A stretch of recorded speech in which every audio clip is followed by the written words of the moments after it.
Most business owners, working professionals, don't typically consider themselves to be content creators. So the common understanding of a content creator is that it's someone who produces entertaining or educational materials that caters to a specific audience. So as a business owner or working professional or just anyone with a social media account, what do you have in common with Instagram influencers, with YouTube sensations, with TikTok stars, or well-known podcast hosts? Well, believe it or not, my friend, you are a content creator in some shape or form. And here's why. No matter what industry you're in, people are all going to be content creators because virtual brand building is accelerating in every industry, in every profession. As we're living more of our lives online and leaving more of a digital footprint all around the internet, all of us who have to adopt the qualities and skill sets of a creator in order to adapt to this changing world and building our careers, our businesses. And with this fast evolving technology at our fingertips, which is basically our smartphones, what was reserved for large celebrities, mega multinational brands are now available to every single person. And what I found through working with my clients is those business owners and working professionals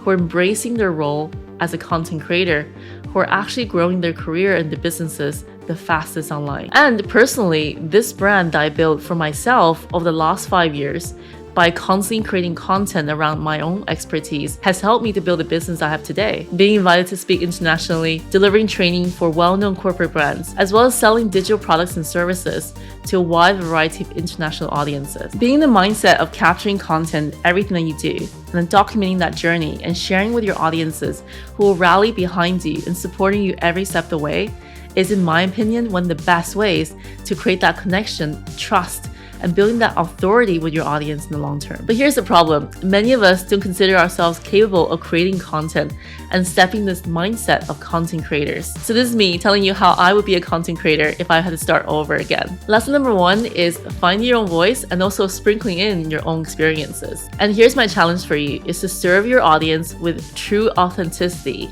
and stand out in the world that's filled with automation right now. In today's fast-paced world, automation is becoming more and more prevalent everywhere. And the only way to stand out really with your audiences is to be as authentic as possible, be on a personal level with them. I feel like this term authenticity is a bit of an overused term, but these days all you see online are people essentially in echo chambers of repeating the same messages over and over again. It just all feels very vanilla. And what's the fun in that when you're sharing content that essentially someone can just Google anywhere off the internet? And I feel like originality is the only way to stand out because you have your own unique experiences and things that you've gone through that you can add into your content to really make you different apart from all the other competition out there. It really means being human and embracing that imperfection as part of your journey. It also means finding an intersection or the combination of what people find useful in combined with what you like to create in terms of topics that you're interested in. Because I find that I'm someone that has lots of interest in all different kind of areas and topics. But as soon as I honed in on what my audiences are interested in by listening to them, by being in their shoes, that really helped me to hone in and create specific topics that could be resonating and also relatable to them. And ultimately, that's how I built my overall online brand because of it, because I found common threads and topics that I actually were able to create connections with my audiences. And really, I think it's in this combination of your audience valuing your beliefs and everything that you're actually talking about in your content. That's where the trust and the long-term value is really built with your audiences who ultimately can become your customers and your clients. Lesson number 2 is repurposing your best performing content in different formats. Content repurposing is still one of the best ways to be prolific everywhere online. And as long as you have a pillar content, which is basically a term that Gary Vee used in his micro content strategy, which I'm sure some of you guys have heard about already, and a long form piece of content, for example, a YouTube video, a podcast episode, or maybe a keynote talk that you did somewhere and it's actually recorded, then you can use this piece of content and chop it up into smaller digestible pieces that are called micro content that you can use anywhere else on your social media channels. And what works really well at the moment especially are those vertical short form videos, because at the end of the day, mobile is very much an immersive experience. And when you look into a mobile, if that vertical video is taking up the majority of that screen size, it really will keep the audience's attention much more longer.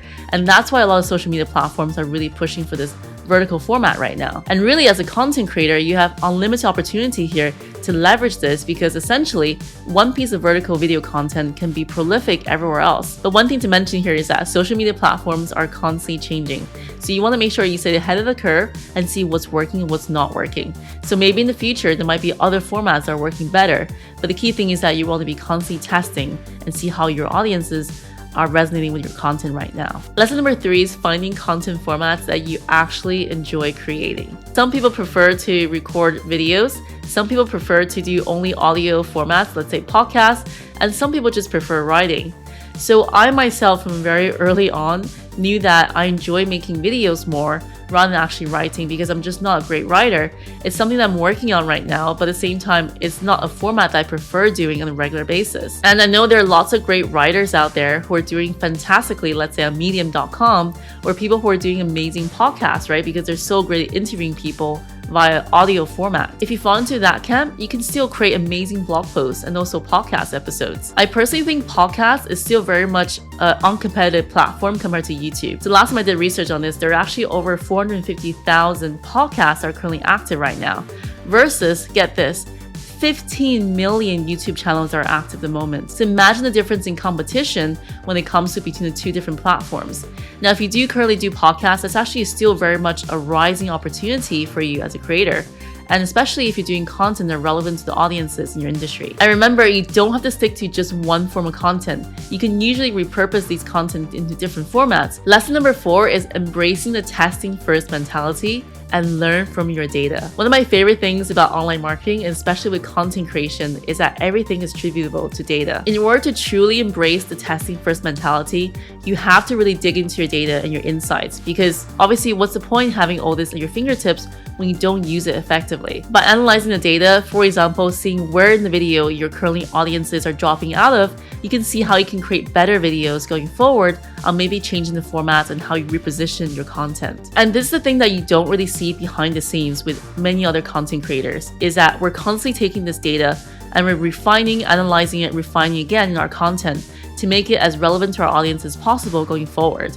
And the more data you have, the more content you're creating, the more that insight you will get as well. Lesson number 5 is that community building takes time and patience.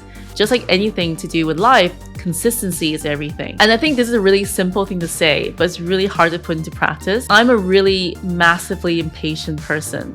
And I talk about this a lot in my Lessons in My 20s video, which you can see here. And the reason why I mention this is that because of what I experienced, what I've gone through, I learned that the joy is actually not in getting to the finish line. The joy is actually in the process of becoming who you are. And one thing I found to be really difficult in content creation is because it's a consistency exercise. It's week in, week out, and sometimes actually quite repetitive in the process. And sometimes existentialism kicks in and you're trying to wonder and question yourself what you're actually working on. But I started embracing consistency more once I started loving the process and not the end result. And I personally believe that this really applies to everything else in life rather than just content creation. But that's another story for another time. Lesson number 6 is get started today, not someday. And I remember I sat on the sideline for so long looking in to see all the other amazing content creators that I look up to who are doing amazing things in my industry. And when I finally got started, I spent weeks, probably months, researching on the perfect equipment, the best lighting, the best everything to get in order to create content to the level of expertise that I expect to be. But actually, now looking back, that was really a way for me to procrastinate on the process itself of actually getting started. All that equipment researching is really secondary to the kind of content that you can create by using what you got to get the best out of what you got. So I eventually got started with just a smartphone and shooting everything that you see in the early stages of my YouTube channel on my trusty Samsung S8. And I think anyone's smartphone nowadays can do much better video quality even than that. Funny enough, one of my most popular videos was actually shot on the phone itself. And to this day, it has now over 76,000 views on the video, just from a channel at the time which is only 800 subscribers. I remember this, we all start as beginners. We all cringe when we're looking back to the first piece of anything that we made. And really, that's a testament on how far you come as a content creator and how far you improved along the way. Lesson number 7 is to using content pillars to plan your content ahead of time to save yourself the headaches. One of the biggest pains I hear from other business owners or content creators is that coming up with content topics is a big challenge. Usually it's that good old question of, scratch your head, what do I actually create content on? The best way to do this is come up with 2 to 3 content pillars that are related to what you do in your business. So for example, you're a yoga instructor on YouTube. Then one of the content pillar could be all different yoga exercises that you're sharing as routines that people can follow. And the second one could be wellness tips on how to breathe properly, how to stretch properly. And the last one could be healthy recipes. And once you have these content pillars in place, you can then rotate them and essentially creating a diverse pipeline of content that engages your audiences to come back for more. Lesson number 8 is that building meaningful relationships with your audiences is worth more than money. Being real and personal is what builds that strong relationship with your audiences. And I've actually turned down thousands of pounds of sponsorships. I either didn't align with the advertiser or maybe I just didn't love the product. The relationship and trust with my audience is worth so much more than money. And I believe if we take the long-term approach in building our brand with our content, then the return on investment on our time and effort is worth infinitely more in the long term. The lesson here is that don't sacrifice your long-term value building with short-term gains. I hope that you found these lessons useful in helping you build your journey ahead as a content creator. I'm curious, which area or topics are you looking to create content in right now? If you got more lessons to share, please let me know in the comments too. Don't forget to give this video a thumbs up and also share it with a friend who might also need this. And remember to subscribe and hit that notification bell so you get notified every time I release a new video. Thank you so much for watching and see you next time.